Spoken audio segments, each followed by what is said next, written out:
إن الله وملائكته يصلون على النبي يا أيها الذين آمنوا صلوا عليه وسلموا تسليما اللهم صل على سيدنا ومولانا محمد وعلى آل سيدنا ومولانا محمد وبارك وسلم.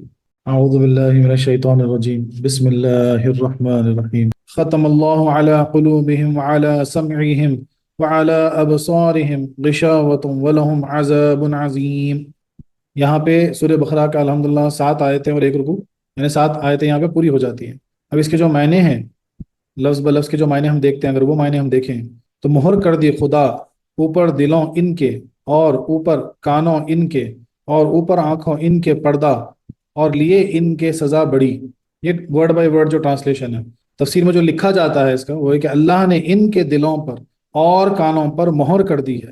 غور سے سنیں، اللہ ان کے دلوں پر اور کانوں پر مہر کر دی، اور ان کی آنکھوں پر گھٹا ٹوپ ہے، یعنی پردہ ہے. ان کے لیے بڑا عذاب ہے، ان کے لیے بڑا عذاب ہے. اس آیت کا پہلی آیت سے یہ تعلق ہے کہ پہلے ان کفار کی صفات و حالات کا ذکر ہوا تھا، اور اب اس کی وجہ بیان ہوئی کہ ان میں یہ صفات کیوں پیدا ہوئی. یعنی اب جو پچھلی ہفتے جو ہم گفتگو کیے تھے کہ بھئی جو کفار ہوتے ہیں، جن کی صفت ہوتی ہے، جو ہٹ دھرمی کی وجہ سے، ضد کی وجہ سے، لا علمی کی وجہ سے، شک و شبہات کی وجہ سے اپنے ضد پہ، اپنی ہٹ پہ قائم رہ کے کفر پہ قائم رہتے ہیں، تو ان کی صفات کا ذکر ہوا تھا جو پچھلی دفعہ ہم گفتگو کیے تھے. تو ان کا جو ہے آج جو ہے نا یہ صفات ایسی کیوں ہیں، اس کی وجہ کیا ہے، وہ اس آیت میں بیان ہو. یا پہلی آیت میں ان کفار کی صفات کا ذکر تھا اور اس آیت میں ان کے انجام کا. یہ بھی ہو سکتا ہے کہ وہ صفت ہے اور یہ انجام ہے. یا پہلی آیت میں ان کی بیماری کا ذکر ہوا اور اس میں اس بیماری کی وجہ کا تذکرہ. تو یعنی وہ جو آیت تھی اس میں بیماریوں کا ذکر تھا، روحانی بیماریوں کا، اور آج جو ہے وہ بیماریوں کی وجہ اس کا تذکرہ ہے اس آیت میں. یا پہلے بیماری کا ذکر تھا اور اب اس کا نتیجے کا، یعنی اس بیماری سے جو نتیجہ نکلا ان کا، اس کا آج ذکر ہے. لہٰذا یہ آیات پہلی آیت کی یا تو وجہ ہے یا اس کا انجام ہے. ہو سکتا ہے اس آیت کی یہ وجہ ہوئی یا پھر اس آیت کا یہ انجام ہو. ختم اللہ، جو ختم کے معنی ہیں چھپانا، ختم اللہ میں ختم کے معنی ہیں چھپانا اور مضبوط کرنا اور انتہا کو پہنچنا. ختم کے معنی ہیں چھپانا اور مضبوط کرنا اور انتہا کو پہنچنا. مہر لگانے کو ختم اس واسطے کہتے ہیں کہ اس کی وجہ سے اندر کی چیز لوگوں کی نگاہوں سے چھپا دی جاتی ہے. مثلا کسی شخص نے کسی چیز کا پارسل کیا تو اس کو تھیلے میں بھر کر اس پر لاک وغیرہ کی مہر لگا دی. یعنی پہلے زمانے میں جب خطوط بھیجے جاتے تھے، کچھ سامان بھیجا جاتا تھا تو تھیلے میں بند کر کے اس کو سیل کیا جاتا تھا، جس کو لاک کہتے ہیں، سیل لگائی جاتی تھی جس سے کہ کوئی اس کو راستے میں کھول نہ سکے. یہاں ختم سے مراد مہر لگانا ہے، اور دل پر مہر لگانے سے یہ مطلب ہے کہ ان کی سرکشی اس حد تک پہنچ گئی کہ وہ کفر اور گناہوں کو اچھا سمجھنے لگیں. اللہ اکبر. یعنی گناہ کرتے کرتے، سرکشی کرتے کرتے یہاں تک ان کا قلب پہنچ گیا کہ اب وہ گناہوں کو اچھا سمجھنے لگے، اس لیے ان کے دلوں پر مہر لگا دی گئی. ایمان و اطاعت کو برا سمجھنے لگے. اللہ اکبر. ایمان اور اطاعت کو برا سمجھنے لگے اور کافر سرداروں کی طرف رغبت اور انبیاء اور اولیاء سے بے رغبتی کرنے لگے. یعنی اولیاء اللہ سے بے رغبتی کرنا، انبیاء اکرام سے بے رغبتی کرنا بھی جو ہے نا کافر کی جو ہے نا صفت ہے. اللہ اکبر. اور انہی لوگوں کو پسند آتی جن کے دلوں پہ مہر ہے. اب ان کے دلوں کا حال ایسا ہو گیا کہ نہ ان سے کفر نکل سکتا ہے اور نہ ان تک حق جا سکتا ہے. جیسے کہ مہر والا پارسل کہ نہ تو اس میں سے کوئی چیز نکل سکے اور نہ کوئی چیز باہر سے جا سکے. اللہ اکبر. یعنی جیسے مہر لگ گئی، اب اس میں جو ان کا کفر ہے وہ باہر نہیں آ سکتا، یعنی کفر جو ہے نا وہ بھی ثابت ہو گیا، اور نہ ایمان باہر سے اندر داخل ہو سکتا. بالکل اسی طرح جیسے ایک سیلڈ پارسل کو آپ کوریئر کرتے ہیں، اس پہ سیل لگ جاتی تو نہ پارسل کی چیز باہر آ سکتی اور نہ کوئی نئی چیز پارسل کے اندر جا سکتی. بالکل اسی طرح قرآن کریم نے اس حالت کو یہاں ختم سے بیان فرمایا. اسی حالت کو یہاں پہ قرآن کریم نے ختم سے بیان فرمایا. اسی حالت کو دوسری جگہ، حالانکہ قرآن پاک میں 4 سے 5 جگہ جو ہے نا ایسی کیفیتوں کو بیان کیا گیا ہے. یہاں پر ختم سے مراد ہے اس مہر کا. دوسری جگہ طبع سے بیان فرمایا، یعنی طبع اللہ علی قلوبہم، یعنی طبع اللہ علی قلوبہم، یعنی ان کے دلوں کو بند کر دیا گیا. یہ بھی دوسری سورہ محمد میں، سورہ نحل میں 2 جگہ طبع اللہ استعمال ہوا، جس کے معنی ہے چھاپنا. تیسری جگہ اس حالت کو اغفال فرمایا، یعنی اغفلنا قلبہ. اللہ اکبر. اللہ اکبر. ذرا اس کو غور سے سنو. سورہ کہف کی آیت ہے. اللہ تعالیٰ کیا فرما رہے ہیں کہ ہم نے ان کو ذکر سے غافل کر دیا. اللہ اکبر. تو جو لوگ ذکر سے غافل رہتے ہیں تو ایسا نہ ہو کہ غافل رہتے رہتے ایک وقت ایسا آ جائے کہ جہاں تمہارے قلبوں پہ جو ہے نا پھر مہر لگ جائے، غفلت والی مہر. جس کے معنی ہے غافل کرنا۔ چوتھی جگہ اور ایک جگہ قرآن پاک میں اخصاء سے فرمایا گیا ہے کہ قاسین، سورہ مائدہ کی آیت ہے، ان کے دلوں کو سخت کر دیا، یعنی ان کے دل سخت ہو جاتے، پھر ان کے دل پھر گناہوں کی وجہ سے سخت ہو جاتے ہیں، جس کے معنی ہے سخت کرنا۔ پانچویں جگہ اسے رین فرمایا، یعنی ران علی قلوبہم، یعنی بد رنگ، ان کے دلوں کو اللہ تعالیٰ نے بد رنگ کر دیے۔ اللہ اکبر۔ سورہ متففین میں جو ہے نا اس آیت کا ذکر ہے۔ ان سب الفاظ کے معنی، یعنی غور کیجئے کہ ہٹ دھرمی سے اور جو ہے نا ضد سے، لا علمی کی وجہ سے یا جان کر انجانہ بننے کی وجہ سے اگر کثیر تعداد میں گناہ کرتے گئے حق کو ناحق کرتے گئے حرام کرتے گئے تو ایک وقت ایسا آ جائے گا کہ جو ہے نا یا تو ختم والی مہر اس کے دل پہ لگ جائے گی، یعنی بند کر دی جائیں گے، تباہ والی لگ جائیں گی مہر، یا پھر جو ہے نا دوسری اغفال، یعنی غفلت میں ڈال دیں گے اللہ تعالیٰ کے، ذکر ہی نہیں ہوگا، نہ نماز ہوگی نہ ذکر ہوگا، نہ اچھی باتیں پسند آئیں گی، نہ اولیاء اللہ کی صحبت پسند آئیں گی آپ کو۔ پھر تیسرا فرمایا گیا تو پھر جو نا اقصا والی جو نا مہر لگ جائیں گی، یعنی سخت، ان کے دلوں کو اللہ تعالیٰ اتنا سخت کر دیں گے کہ پھر ان کے دلوں سے جو ہے نا ایمان، ان کے دلوں میں ایمان داخل نہیں ہو سکتا، یعنی ایمان کی نرمی ان کے دلوں میں باقی نہیں رہے گی۔ اور رانا، یا تو پھر رانا والی، یعنی ان کے دلوں کو بدرنگ کر دیا جائے گا، یعنی سیاہ کر دیا جائے گا۔ تو قرآن میں یہ 5 جگہ جو ہے نا مختلف انداز میں خلق کے اوپر مہر لگانے والی بات ہو رہی ہے۔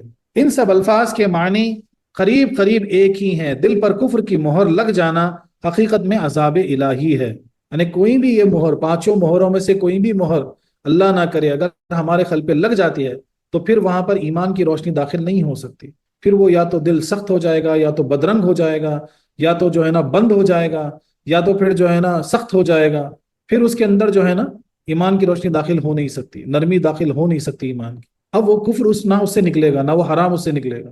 اللہ اکبر۔ علی قلوبہم، ختم اللہ کے بعد علی قلوبہم، قلوب جمع قلب کی ہے، قلوب کہتے ہیں قلب کی جمع، یعنی بہت سارے قلب کو اگر جمع کرو تو قلوب بنے گا، قلوب کی۔ اور قلب کے معنی ہیں الٹا ہونا اور بدلنا۔ قلب کے جو معنی نکلتے لغوی معنی وہ ہیں الٹا ہونا اور بدلتے رہنا، اس کی صفت بدلتے رہتی۔ کھوٹے روپیے کو اسی لیے قلب کہتے ہیں کہ ہر شخص اسے الٹا واپس کر دیتا ہے اور بدلتا ہے، یعنی کوئی اگر خراب نوٹ آپ کسی کو دے دیے تو واپس کر دیتے ہیں آپ کو، یعنی کھوٹا والا سکہ ہے کر کے، اس لیے اس کو بھی قلب کہا جاتا ہے۔ دل کو بھی قلب اس لیے کہتے ہیں کہ وہ بائیں پہلو میں اوندھا لٹکا ہوا ہے، بائیں پہلو میں اوندھا لٹکا ہوا ہے، اور اس کا حال ہر وقت بدلتا رہتا ہے، قلب کا حال ہر وقت بدلتا رہتا ہے، ذرا میں متقی بنتا ہے ذرا میں بدکار، کبھی خوش تو کبھی غمگین، وغیرہ وغیرہ۔ ہماری زبان میں تو قلب اس گوشت کے لوتھڑے کا نام ہے جو غنچہ یعنی کلی کی شکل ہے اور سینے کے بائیں طرف لٹکا ہوا ہے، روح اسی گوشت میں پیدا ہوتی ہے۔ ان نکات کو ذرا غور سے سنیے، یہ بہت کام کی چیز ہیں۔ ہماری زبان میں تو قلب اس گوشت کے لوتھڑے کا نام ہے جو غنچہ یعنی کلی کی شکل ہے اور سینے کے بائیں طرف لٹکا ہوا ہے، روح اسی گوشت میں پیدا ہوتی ہے۔ روح کا ڈائریکٹ کنیکشن جو ہے نا اسی گوشت کے ٹکڑے سے ہے، اسی سے شرائن رگوں کے ذریعے ہر اعضاء میں پہنچ جاتی ہیں۔ یہی ہر جاندار کی زندگی کی اصل ہے، یعنی اصل زندگی کی جو اصل ہے نا وہ قلب سے ہے، لیکن شریعت میں اس ربانی لطفے کا نام ہے جس کا تعلق اس گوشت سے ہے، اسی لطیفے پر انسانیت موقوف ہے، یعنی لطیفہ قلب، اور اسی سے رب کی فرما برداری اور شریعت کی پابندی ہوتی ہے، یعنی لطیفہ قلب سے ہی جو ہے نا شریعت کی پابندی یا جو ہے نا نیک کام، اخلاص، قرب الہ، یہ ساری چیزیں لطیفہ قلب سے کنیکٹڈ ہیں۔ قرآن کریم میں قلب کے اکثر یہی معنی مراد ہوتے ہیں، جس طرح کہ اس گوشت کے ساتھ جان قائم ہے اسی طرح اسی لطیفے کے ساتھ ایمان قائم، یعنی جس طرح ہارٹ یعنی جو دل ہے اسے زندگی کا پورا جو ہے نا دار و مدار ہے، اسی طرح قلب جو ہے اس کا روحانیت کا پورا دار و مدار اسی پر ہے۔ اس پر الہام الہی ہوتا ہے، یعنی اللہ کا الہام جو ہوتا ہے وہ کہاں ہوتا ہے؟ وہ آپ کے قلب پر ہوتا ہے، قلب پر ہی اللہ کا الہام ہوتا ہے، اور یہی لطیفہ دلوں سے نتیجے معلوم کرتا ہے۔ یعنی جو ایک معنی میں صوفیزم میں جو ہے نا جو ٹیلی پیتھی کہی گئی، یعنی ایک بزرگ دوسرے بزرگ سے جو گفتگو کرتے تھے یا معلوم کیا کرتے تھے، وہ کیسے ہوتا تھا؟ تو وہ لطیفہ قلب سے ہوتا تھا، ان کا لطیفہ قلب ایک دوسرے سے جو ہے نا گفتگو کرتا تھا۔ یا آپ کا اگر لطیفہ قلب جو ہے نا وہ اگر بیدار ہو گیا تو آپ جو ہے نا خود اپنے لطیفہ قلب سے سوال کر کے جواب حاصل کر سکتے ہیں۔ سبحان اللہ، یہ کیفیات ولی اللہ کی ہوتی ہے جہاں پہ وہ اپنے قلب سے سوال کرتے ہیں، ان کو جواب حاصل ہوتا ہے۔ اس کو قرآن کریم نے کہیں قلب کہا ہے جیسے لمن کان لہ قلب، سورہ قاف کی آیت ہے، اور کہیں نفس فرمایا ہے جیسے نفس وما سواہا، شمس کی جو آیت ہے، سورہ شمس کی آیت ہے، اور کہیں روح جیسے قل من امر ربی۔ تو یہ جو ہے بہت ساری جگہ پہ، یعنی قرآن پاک کبھی اس کو جو ہے نا نفس سے تعبیر کیے، کبھی قلب سے تعبیر کیے، کبھی روح سے تعبیر کیے، لیکن اشارہ جو ہے نا وہ لطیفہ قلب کی طرف ہے. یعنی غنچے کی شکل والا دل نہیں ہے، بلکہ یہ طوطی دل کا پنجرہ ہے. اگر تو اس پنجرے اور طوطے میں فرق نہ کر سکے تو قسم خدا کی انسان نہیں ہے. یعنی جو دل تمہارا، اس کے اندر جو قلب جو اللہ تعالیٰ نے رکھا ہے، اس کے اندر جو چیز سمائی ہوئی ہے وہ ایسا ہے کہ طوطا اور طوطے کا پنجرا. تو پنجرا طوطا نہیں ہوتا، پنجرے کے اندر طوطا ہوتا ہے. وہ فرق ہم کو سمجھنا ہے. اردو میں بھی کبھی بولا کرتے ہیں فلاں بڑا دل والا آدمی ہے، وہاں دل سے یہی مراد ہے اور یہی معنی اس آیت میں مراد ہیں. تو آیت کا مطلب یہ ہوا کہ وہ دل اللہ کا فضل تھا، اور جو کہ ہر انسان کو ہدایت پر رہنے اور رب کو پہچاننے کے لیے عطا فرمایا گیا تھا، اور جو ذوق و شوق اور کشف کا سرچشمہ تھا، اور جو کہ ایمان کے رہنے کی جگہ اور اس کا برتن تھا. جب اس پر ہی کفر کی مہر لگ گئی اور کفر سے وہ اس قدر بھر گیا کہ اس میں ایمان کی جگہ ہی نہ رہی، تو اب ان کے ایمان کی کیا امید ہوگی. اللہ اکبر. یعنی قلب جو ہے، قلب یہ آپ کی روحانیت میں ایک ایسی جگہ ہے، ایک ایسا نقطہ ہے جہاں پر ایمان، آپ کا اصل ایمان کا دار و مدار، یعنی کہ آپ کا ایمان وہیں سماتا ہے. ایمان کی روشنی وہیں سے آپ کے پورے وجود میں، آپ کی روحانیت میں پھیلتی ہے. اور اگر وہاں جو ہے نا وہ سخت ہو جائے یا بے رنگ ہو جائے یا اس پہ مہر لگا دی گئی کفر کی، تو پھر جو ہے نا ایمان نہیں آ سکتا. پھر ان کے لیے جو ہے نا بہت بڑا عذاب ہے، بہت بڑا عذاب ان کا منتظر ہے. وَعَلَىٰ سَمْعِهِمْ، بعض لوگ کہتے ہیں کہ اس کا تعلق قلب سے ہے، تو اس کے معنی یہ ہوئے کہ ان کے دلوں پر بھی مہر ہے، اور ان کے کانوں پر بھی، اور ان کی آنکھوں پر پردہ ہے. اور بعض علماء فرماتے ہیں کہ اس کا تعلق آگے یعنی ابصار سے ہے. تو آیت کے معنی یہ ہوئے کہ ان کے دلوں پر تو اللہ نے مہر لگا دی، اور ان کے کانوں پر اور آنکھوں پر پردے ہیں. لیکن پہلا قول صحیح ہے، اس لیے کہ دوسری آیت میں اسے صاف طریقے سے بیان فرمایا گیا. وَقَتَمَ اللَّهُ عَلَىٰ سَمْعِهِ وَقَلْبِهِ وَجَعَلَ عَلَىٰ بَصَرِهِ غِشَاوَةً. اس آیت میں صاف صاف فرما دیا کہ دو چیزوں پر مہر ہے، دل اور کان، اور پردہ فقط آنکھوں پر. وہی معنی اس جگہ مناسب ہیں. یعنی اب اس پہ ایک بات سمجھائی دی جا رہی ہے کہ بھئی مہر کس کس پہ لگی؟ کہ اللہ تعالیٰ نے دلوں پر بھی مہر لگا دی، کانوں پر بھی مہر لگا دی، آنکھوں پر بھی مہر لگا دی، یا صرف مہر دلوں پہ لگی اور کان اور آنکھ پہ صرف پردہ ہے؟ تو اس پہ بحث. لیکن علماء کرام کیا فرماتے ہیں کہ صحیح یہ ہے کہ آیت سے کلیئر ہم کو سمجھ میں آ رہا ہے کہ اللہ تعالیٰ نے دلوں پر اور کانوں پر مہر لگا دی اور آنکھوں پر صرف پردہ ہے. اس کی خاص وجہ ہے، آگے ہم سمجھیں گے اس کو کہ دل پہ کان پہ بھی مہر کیوں لگا دی گئی. نیز کان کے واسطے مہر ہی مناسب ہے اور آنکھ کے لیے پردہ، کیونکہ کان ہر طرف کی آوازیں سنتا ہے اور آنکھ فقط سامنے کی چیزیں دیکھتی ہے. یعنی کان کی جو پاور ہے آپ کے، جو اللہ تعالیٰ نے جو آپ کو جو آنکھ کان ناک عطا کیا، کان کا پاور زیادہ ہے. کیونکہ کان جو ہے نا ہر طرف کا سن سکتا، پیچھے کا، نیچے کا، اوپر، یعنی جدھر کا آنکھ نہیں جا سکتی لیکن کان وہ سب سن سکتا. آنکھ تو صرف جو دکھ رہا وہ دیکھ سکتی ہے آپ کے سامنے جو ہے، پیچھے کا آپ نہیں دیکھ سکیں گے، اوپر کا آپ دیکھیں گے تو نیچے کا نہیں دیکھ سکتے، نیچے کا دیکھیں گے تو اوپر کا نہیں دیکھ سکتے. تو آنکھ لمیٹڈ ہے، لیکن کان جو ہے وہ ہر طرف کا سن سکتا. اور مہر ہر راستے کو بند کرتی ہے اور پردہ سامنے کے راستے کو. اس لیے کان اور دل پر مہر لائق اور آنکھ پر پردہ مناسب. نیز مہر سے اصل مقصد یہ ہوتا ہے کہ بیرونی چیز اندر نہ آ سکے، اور پردے سے اصل مقصد یہ ہوتا ہے کہ اندرونی باہر نہ جا سکے. اس لیے عورت پردہ کرتی ہے نہ کہ مرد. اور چونکہ دل میں باہر سے خیالات آتے ہیں اور کان میں باہر کی آوازیں، لہٰذا ان کو روکنے کے لیے مہر ہی مناسب ہے. اور آنکھ میں کوئی بیرونی چیز نہیں آتی بلکہ خود آنکھ سے نوری شعائیں نکل کر باہر والی چیزوں پر پڑتی ہیں تو ان کا احساس ہوتا ہے. یعنی یہاں پہ یہ سمجھایا جا رہا ہے کہ بھئی دل میں اور کان میں جو ہے نا باہر کی ساری چیزیں اندر اترتی ہیں، اور آنکھ سے تو جب وہ نور ٹکراتا آپ کی آنکھ سے تو جا کے آبجیکٹ سے ٹکرانے کے بعد جو ریز ریفلیکٹ ہوتی اس سے آپ کو احساس ہوتا ہے کہ وہاں کچھ ہے. تو آنکھ کے اندر کوئی چیز نہیں سماتی بلکہ جو ہے نا باہر سے ٹکرا کے جو احساس ہوتا ہے آپ کو، اس سے آپ کو معلوم ہو. لیکن کان اور دل میں جو ہے نا باہر کی چیزیں ساری اندر سما جاتی، اس لیے اس کو مہر درکار تھی، اور صرف سامنے کی دکھنے والی چیز کو روکنے کے لیے پردہ درکار تھا. اس لیے اس کے لیے پردہ مناسب ہے. اس جگہ اللہ کو دوبارہ اس لیے لایا گیا تاکہ معلوم ہو کانوں پر دل کے علاوہ علیحدہ مستقل مہر لگی ہے. اس جگہ اللہ کو دوبارہ اس لیے لایا گیا تاکہ معلوم ہو کہ کانوں پر دل کے علاوہ علیحدہ مستقل مہر لگی ہے. اس لیے اللہ کا استعمال ہوا. ختم اللہ علی قلوبہم وعلی سمعہم، یعنی اب وہ اللہ جو لفظ استعمال اس لیے علیحدہ ہو رہا ہے، اس وجہ سے ہو رہا ہے کہ دل کے علاوہ جو ہے نا کانوں پر بھی مہر لگا دی گئی. یہ نہیں ہوا کہ فقط دل پر تو مہر ہو اور اس کے سبب کان بیکار ہو، ایسا نہیں ہے، بلکہ علیحدہ علیحدہ مہر لگا دی گئی۔ سمعون کے معنی سننے کے ہیں، لیکن اس جگہ اس عضو کو کہا گیا ہے کہ جس میں یہ طاقت محفوظ ہے، اور وہ اعضا دونوں کانوں کے درمیان میں ایک پٹھا ہے، جب آواز کانوں سے راستے سے پٹے تک پہنچتی ہیں تب اس کا احساس ہو جاتا ہے، یعنی پردہ جو ہم بولتے ہیں نا، کان کا پردہ جو ہوتا، بولے جب آواز کان کے ذریعے اندر پہنچتی تو وہاں ہم کو احساس ہوتا، اور چونکہ وہ پٹھا ایک ہی ہے اس لیے اس کو یہاں صیغہ مفرد سے بولا گیا، یعنی سنگولر بولا گیا، وہ انسان میں ایک ہی ہوتا، کان دو ہوتے لیکن اندر جو پٹھا سننے کی جو طاقت ہوتی ہے وہ ایک ہی ہوتی ہے، ایک جگہ ٹکراتا جا کے ڈرم سے، اس وجہ سے جو ہے نا اس کو سنگولر کہا گیا۔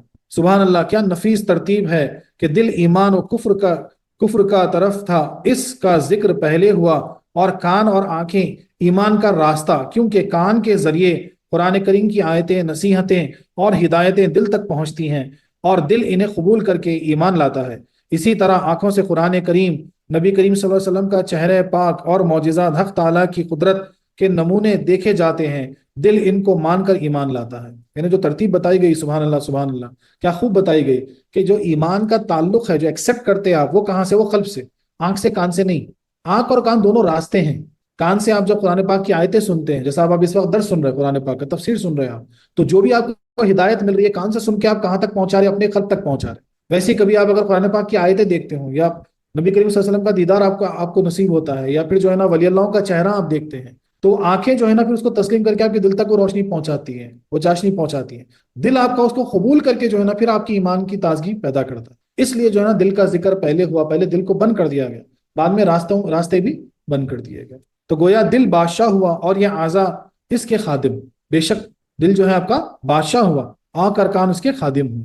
بادشاہ کا ذکر پہلے ہوا اور خادموں کا بعد میں، پھر کان آنکھوں سے چند وجود سے افضل ہے۔ ایک یہ کہ کوئی پیغمبر سننے کی قوت سے محروم نہ ہوا، لیکن بعض پیغمبر آنکھوں کے مرض میں مبتلا ہوئے، جیسے حضرت یعقوب اور حضرت شعیب علیہ السلام۔ تو سننا نبوت کی شرط ہے، یہ نقطہ ہے، دیکھیے آپ، کوئی بھی نبی جو ہے نا کبھی سننے کی قوت ان کو کبھی نہیں ہوئی، کبھی پرابلم نہیں ہوا، تو سننا نبوت کی عین شرط ہوئی۔ لیکن آنکھ کا جو ہے نا مسئلہ ہو سکتا ہے، جیسا کہ حضرت ایوب علیہ السلام اور حضرت ایوب نے حضرت یعقوب علیہ السلام اور حضرت شعیب علیہ السلام کے ساتھ جو مسئلہ ہوا تھا آنکھوں کا، یعنی کچھ بیماری ہوئی تھی ان کو، لیکن سننا جو ہے نا وہ شرط ہے نبوت کے لیے۔ دوسرے یہ کہ ہر بہرا گونگا ضرور ہوتا ہے، لیکن ہر نابینا گونگا نہیں ہوتا۔ بہرے سے ہمارے مراد وہ ہیں جو بالکل نہ سن سکے، نہ کہ اونچا سننے، یعنی کوئی اگر بھائی کم سنتے تو کوئی ڈیوائس لگا کے سن لیتے، کوئی زور سے بولنے تو سن لیتے، ان کی طرف اشارہ نہیں ہے۔ جو پورے طرح بہرے ہوتے ہیں، کوئی آواز ان کے کان میں داخل نہیں ہو سکتی، وہ اکثر گونگے بھی ہوتے ہیں۔ لیکن جو نابینا ہوتے ہیں، جن کی آنکھیں سے کچھ دکھتا نہیں، وہ گونگے نہیں ہوتے، وہ برابر بول بھی سکتے، سن بھی سکتے۔ تیسرے یہ کہ سننے سے عقل کامل ہوتی ہے۔ اب یہ بھی ایک اہم نقطہ ہے کہ دیکھنے سے عقل کامل نہیں ہوتی۔ ہم کیا سمجھتے معلوم ہے؟ دیکھ کے جاننا، دیکھ کے جو ہے نا کامل حاصل کرنا، نہیں، سننے سے ہی جو ہے نا آپ کی عقل کامل ہوتی۔ اس لیے جو ہے نا قرآن پاک سنایا جاتا، اس کے بیانات سنائے جاتے، اور اکثر جو ہے نا جو بیان دیے جاتے وہ سننے سے زیادہ اثردار ہوتے، دیکھنے سے کم۔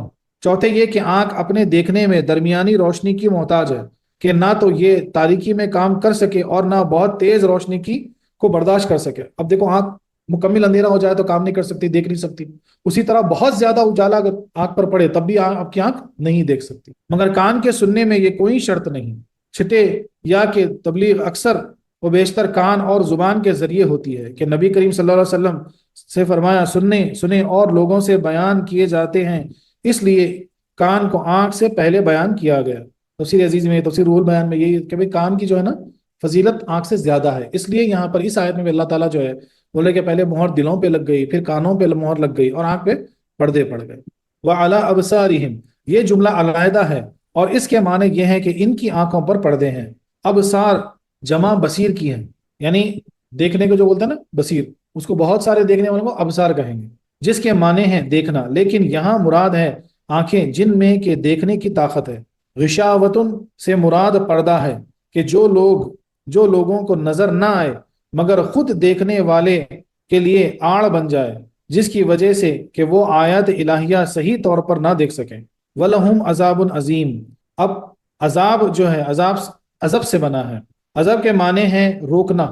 میٹھے پانی کو اس لیے عذاب کہتے ہیں کہ وہ پیاس کو روکتا ہے۔ سزا کو اس لیے کہتے ہیں کہ وہ جرم سے روکتی ہے۔ قرآن کریم میں عذاب سزا کے لیے استعمال ہوتا ہے، تو یہاں پر عذاب جو ہے سزا کے لیے استعمال ہوتا۔ یعنی کوئی چیز کو روکنا، اس کے معنی روکنا، روکنے کے. جیسا کہ بھائی پانی اگر آپ یعنی پینے کا پانی آپ ٹھنڈا میٹھا پانی پی لیتے تو آپ کی پیاس کو روک دیتی مثال کے طور پہ. ویسے جو ہے آپ کو بولتے بھائی سزا یہ فلانا اگر آپ جرم کریں گے تو آپ کو سزا ملے گی تو آپ اسے رک جاتے. قرآن کریم میں بھی جو ہے نا عذاب سزا کے لیے استعمال ہوا. آپ کو بتا دیا گیا کہ بھائی اس کی یہ سزا ہے تاکہ اس سے آپ رک جائیں. اب یہاں پر عظیم حقیر کے مقابل میں ہے. عظیم جو ہے حقیر، حقیر یعنی بالکل چھوٹا، عظیم یعنی بہت بڑا. عظیم حقیر کے مقابل میں ہے. اور کبیر صغیر کے یعنی بڑا چھوٹا، کبیر اور صغیر. لیکن یہاں پہ عظیم اور حقیر یہاں تو عظیم استعمال ہوا، کبیر استعمال نہیں ہوا. حقیر کے معنی ہیں ہر طرح چھوٹا، اور عظیم کے معنی ہوئے ہر طرح بڑا. صغیر کے معنی ہیں ایک لحاظ سے چھوٹا، تو کبیر کے معنی ہوئے ایک لحاظ سے بڑا. لہذا عظیم کبیر سے بڑھ کر ہے. اب اس آیت کے یہ معنی ہوئے کہ ان کے لیے وہ عذاب ہے جو ہر طرح بڑا ہے. اللہ اکبر. ہم تو لکھنے میں ہم بولتے تھے کہ بہت بڑا عذاب دیا جائے گا، عظیم کو ہم بڑا ہی کر کے بتاتے، لیکن وہاں سمجھنا ہے آپ کہ بڑا نہیں ہے، بہت زیادہ بڑا ہے. کیونکہ عظیم لفظ استعمال ہوا، کبیر لفظ استعمال نہیں ہوا. چھوٹا یعنی صغیر یعنی کس قدر چھوٹا، کبیر یعنی کس قدر بڑا. لیکن جب عظیم ہم بولیں گے تو بہت بڑا. وہ اس طرح دنیا میں مسلمانوں کے ہاتھوں قتل کیے جائیں گے یا قید و بند کیے جائیں گے، اور آخرت میں تیز آگ، گرم پانی اور زہریلے جانوروں میں مبتلا کیے جائیں گے. اس پر سب سے بڑی مصیبت یہ کہ وہ دائمی ہو جس کی انتہا نہیں. اللہ اکبر. اس آیت کریمہ کا مضمون یہ ہے کہ اے نبی صلی اللہ علیہ وسلم، آپ ان کفار کی ہٹ دھرمی سے رنجیدہ نہ ہو اور نہ ان کے ایمان لانے کی امید رکھیں، کیونکہ ایمان لانے کی دو ہی صورتیں ہوتی ہیں. ایک یہ کہ اس کا دل صحیح ہو اور وہ خود بخود حق تعالیٰ کی قدرت کی نشانیوں اور نبی کے معجزات کو دیکھ کر ایمان لے آئے. دوسرے یہ کہ اس کو خود تو عقل نہ ہو لیکن دوسرے کے سمجھانے اور بتانے سے ایمان قبول کرے.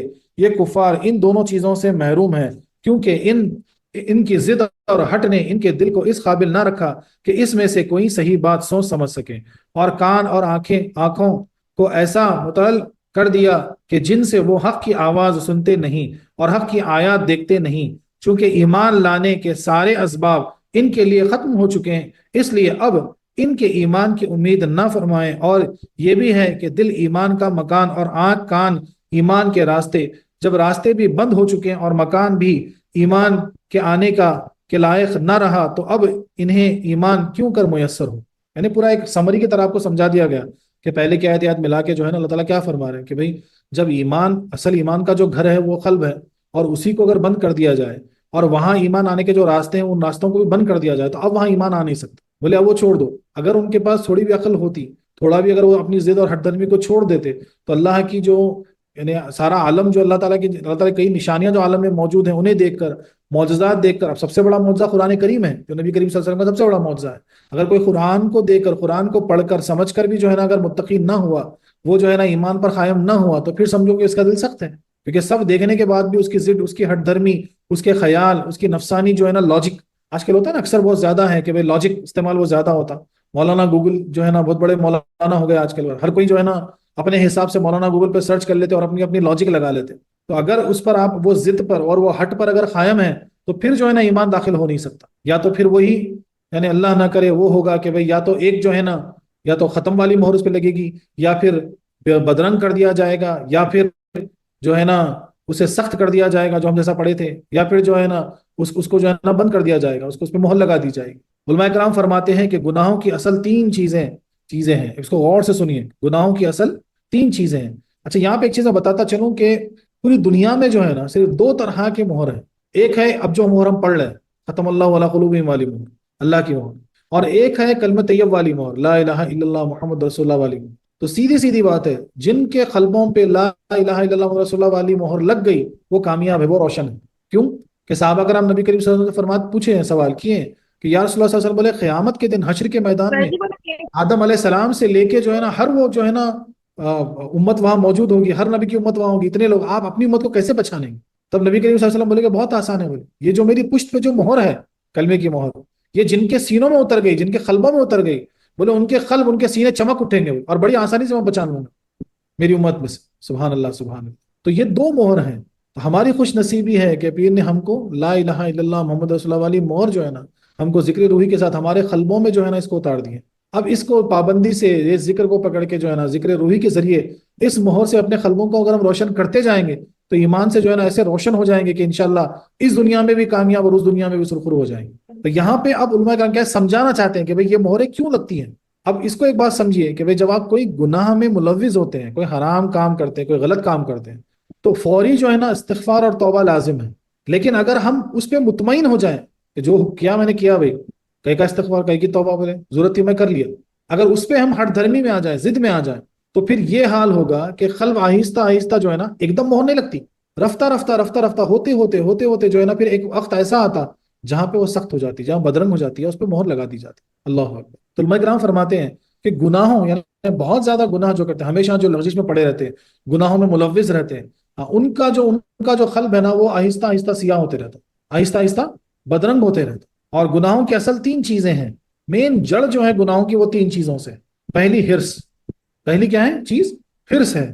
دوسری حسد و تکبر، دوسری حسد و تکبر یعنی دوسروں کا برداشت نہیں ہونا، دوسروں کا اچھا دیکھے نہیں جانا، جلن. اور تکبر ریاکاری، ہم بڑے ہم اچھے. غفلت پیدا کرنے والی چند چیزیں ہیں، زیادہ کھانا، یعنی سب سے پہلے چیز تو سمجھ گیا نا، یعنی تین چیزیں مین ہیں جو ہم کو گناہوں کی طرف جوڑتی ہیں، ہرس، حسد اور تکبر. یہ تین چیزیں مین جڑ ہے. اور ہوتا کیا معلوم ہے؟ غفلت کی وجہ سے. غفلت کیوں پڑتی ہے ہم پہ؟ بعض اوقات ہوتا کہ بھائی ہم نہیں چاہتے ہو جو نا کوئی غلط کام کر بیٹھتے، بولے ارے غفلت ہو گئی تھی، پتہ نہیں کیوں ہو گئی تھی. تو غفلت کیوں ہوتی، اس کی مین وجہ سمجھیے. غفلت پیدا کرنے والی چند چیزیں ہیں، وہ کیا ہیں؟ زیادہ کھانا، زیادہ کھانا، ہمیشہ جو کھانا کھانا بہت زیادہ جو کھاتے ہیں اس سے غفلت پیدا ہوتی ہے. زیادہ سونا، بہت زیادہ جو نیند لیتے ہیں، بہت زیادہ جو سو جاتے ہیں، اس سے غفلت پیدا ہوتی ہے. ہر طرح آرام سے رہنے کی خواہش کرنا، بولے ہمیشہ جو ہے نا کمفرٹیبل ہونا، بولے ذری بھی کمفرٹ سے آپ نیچے نہیں اتریں گے. مال کی محبت، بہت زیادہ پیسے سے، مال سے، دولت سے محبت. عزت کی رغبت، بولے لوگ مجھے بڑا جانیں، لوگ مجھے اچھا جانیں، لوگ میری عزت کریں، میری شہرت ہو جائے، لوگ میرا ادب کریں مثال کے طور پر. حکومت کی خواہش، بعض اوقات مال و حکومت کی طلب میں انسان کافر بن جاتا ہے. یعنی اب ہوتا کیا معلوم ہے؟ نام کے مسلمان بن جاتے، دن رات جو ہے نا خالی کمانے کمانے پہ لگ جاتے ہیں، خالی پیسہ پیسہ پیسہ، بس مجھے جمع کرنا ہے، چاہے جیسا آتا آنے دو، مجھے جمع کرنا ہے، مجھے پیسہ پیسے تو پیسے والا بننا ہے. تو ہوتا کیا معلوم ہے اس میں؟ ایک وقت آ جاتا، آپ کو پتہ نہیں چلتا، مہر لگ جاتی، آپ کا دل سخت ہو جاتا، بس پیسہ ہی رہ جاتا. اور وہ یہ بھی فرماتے ہیں کہ گناہ دل میں سیاہی پیدا کرتا ہے، اور قرآن پاک کی تلاوت اور درود شریف کی کثرت، اللہ پاک کا ذکر، موت کا یاد کرنا، یہ سب چیزیں دل کا سیقل ہے، یعنی دل کو صاف کرتی ہے. ارے قربان جائے، الحمدللہ الحمدللہ، یعنی ہم کو اللہ تعالیٰ نے نسبت سے نواز دیا، ہم کو ہمیشہ روزانہ پیر نے اپنے ذکر سے نواز دیا. تو سوچو نا، روزانہ جب ہم پابندی سے ذکر کریں گے، جو روحی ذکر روحی آپ کو ملا، اس میں اگر آپ پابندی کریں گے تو وہ کیسا سیقل بنے گا، کیسا آپ کے قلب کو چمکاتا رہے گا. سبحان اللہ. جن سے کہ وہ سیاہی دور ہوتی ہے. اسی طرح زیادہ ہنسنا دل کو بیمار کر دیتا ہے. اس کو بھی غور سے سنیں. آج کل ایک فیشن چلا نا، بولے خیخے لگا کے ہنسنا، بار بار بات بات پہ ہنسنا. لیکن قرآن کریم کیا فرماتے ہیں؟ قرآن کریم میں اللہ تعالیٰ کیا فرماتے ہیں؟ علماء کرام کیا بتاتے ہیں کہ زیادہ ہنسنا دل کو بیمار کر دیتا ہے، اور خوف الہی سے رونا اس کا علاج ہے. خوف الہی سے اگر آپ کی آنکھ سے آنسو بہ جاتے ہیں، محبت میں، اللہ کی محبت میں اگر آپ کی آنکھ سے آنسو بہ جاتے ہیں، تو پھر جو ہے نا وہ اس کا علاج ہے. جو شخص گناہوں کے ساتھ نیکیاں بھی کرتا ہے تو اس کا قلب میلا ہو کر دھلتا رہے گا، لیکن جو گناہوں میں مشغول رہے نیکی کی طرف متوجہ نہ ہو، اس کے قلب کی سیاہی بڑھتے بڑھتے ایک دن سارے قلب کو سیاہ کر دے گی. جس کے متعلق حدیث شریف میں آتا ہے کہ ان دلوں پر لوہے کی طرح رنگ اتار آتا رہتا ہے، اور اس کی صفائی تلاوت قرآن ہے.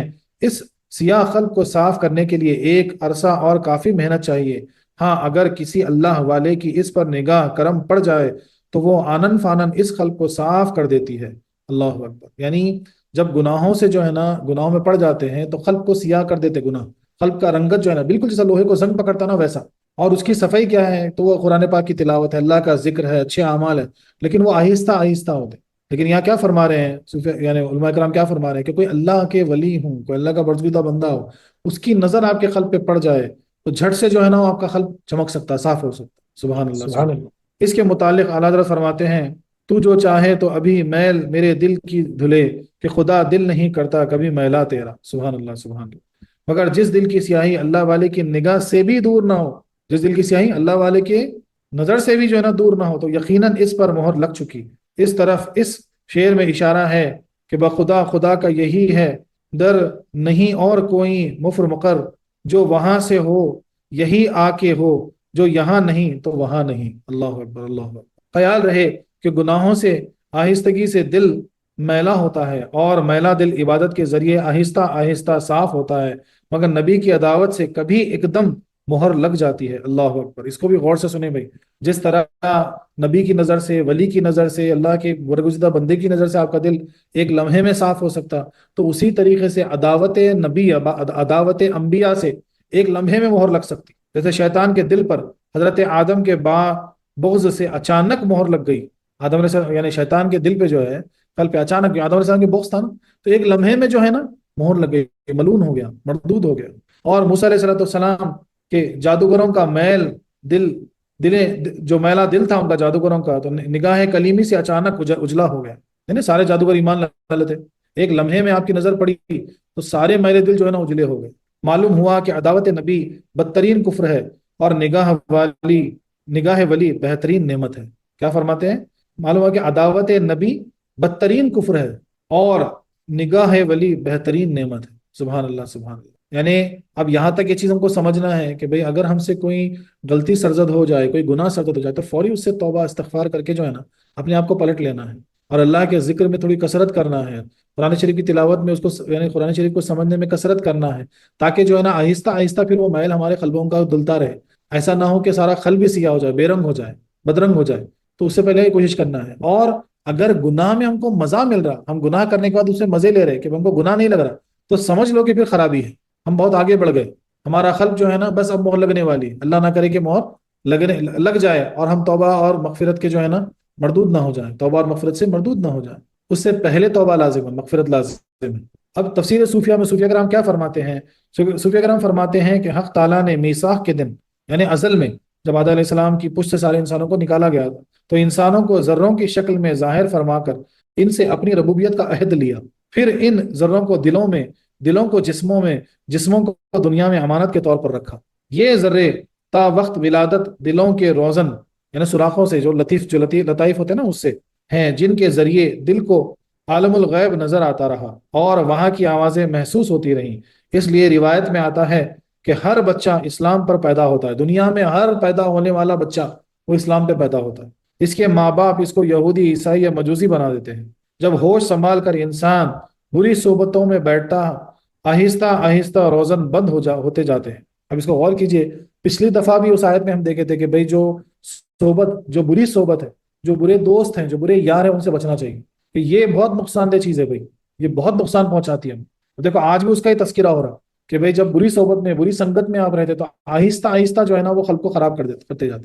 یہ جو اللہ تعالیٰ نے ازل میں، شروعات میں وہ نور کے جو ذرے تھے وہ ہمارے قلب میں رکھے اور قلب کو جسم میں رکھے اور اس کو امانت کی طرح دنیا میں بھیجے۔ تو شروع میں تو کیا ہوتا، اگر ہم گناہوں سے بچے رہیں تو یہ جو ذرے ہیں یہ برابر جو ہے نا الہام الہیہ کو حاصل کرتے رہتے، بولے وہاں روحانیت سے جڑے ہوئے تھے، اس عالم سے جڑے ہوئے تھے۔ لیکن گناہوں کی وجہ سے، بدکاریوں کی وجہ سے، یعنی گندی عادتوں کی وجہ سے، گندی صحبتوں کی وجہ سے ایسا نہ ہو کہ آہستہ آہستہ یہ جو ذرے تھے نا، یہ جو روزن ہیں، یعنی جو جڑے ہوئے تھے جس چیز سے، جو سراغ سے دیکھتے تھے وہ بند ہو جائیں گے۔ تو آہستہ آہستہ روزن بند ہوتے گئے یہاں تک کہ اب کھلنے کے قابل نہ رہے۔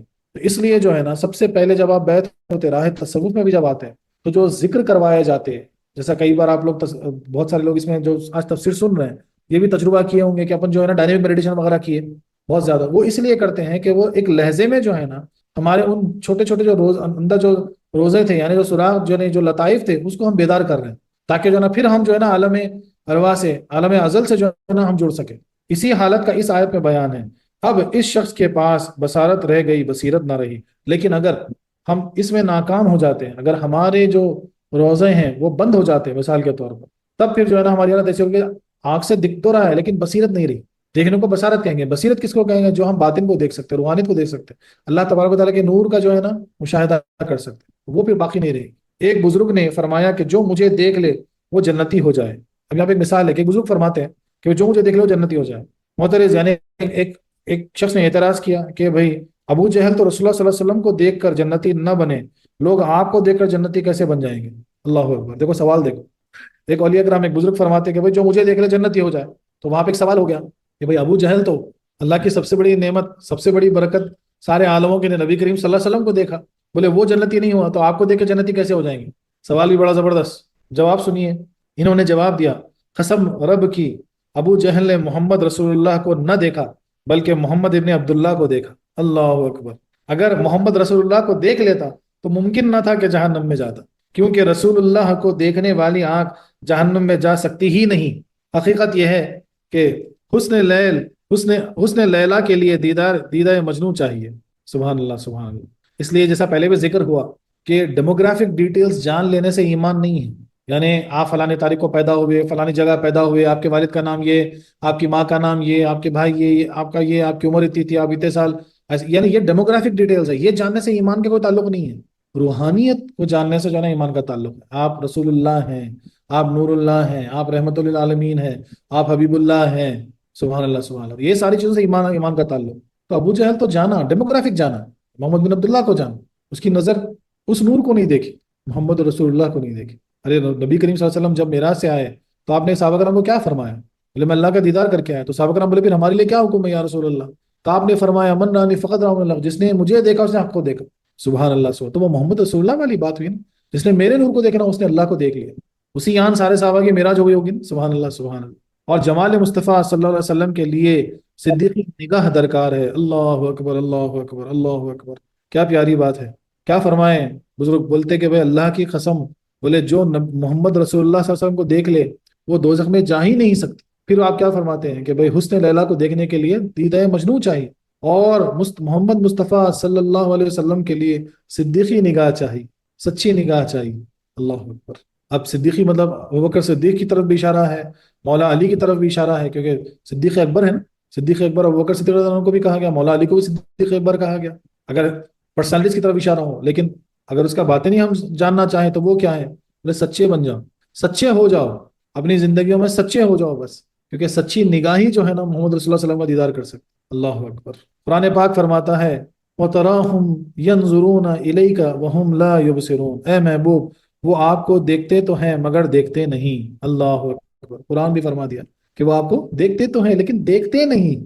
نیز فرماتے ہیں بیج زمین میں چھپایا جاتا ہے، پھر وہ درخت کی شکل میں ظاہر ہوتا ہے، اور درخت شاخ سے، پھر شاخ پھل سے، غرض کے پھل اس کے بیج کے سارے ظاہری و باطنی اوصاف کو بیان کر دیتا ہے، اور پکار کر زبان حال سے کہتا ہے کہ اے دیکھنے والو، اگر تم میرے بیج کا اندرونی اور بیرونی حال معلوم کرنا چاہتے ہو تو مجھ کو دیکھ لو۔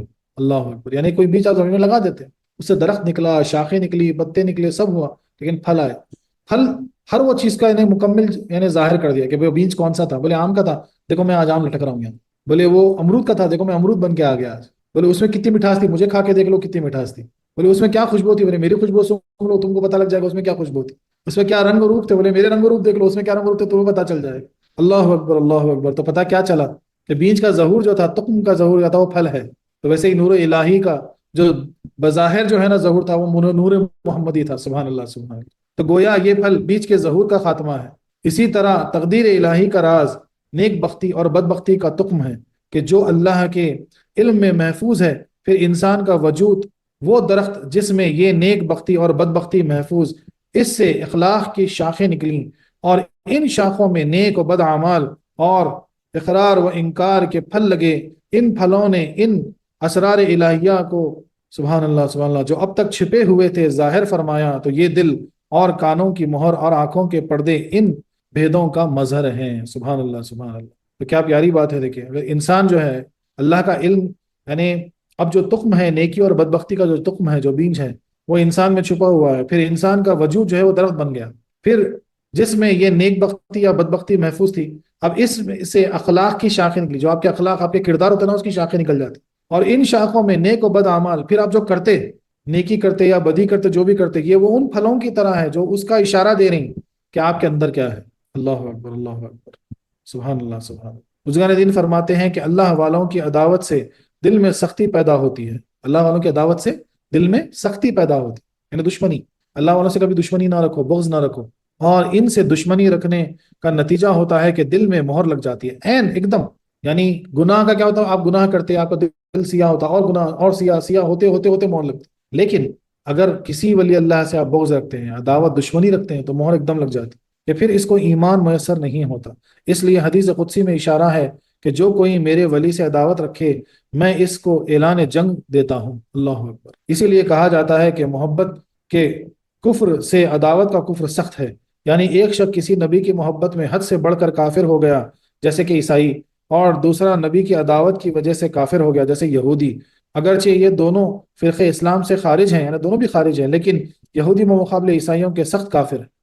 وآخر دعوانا أن الحمد لله رب العالمين.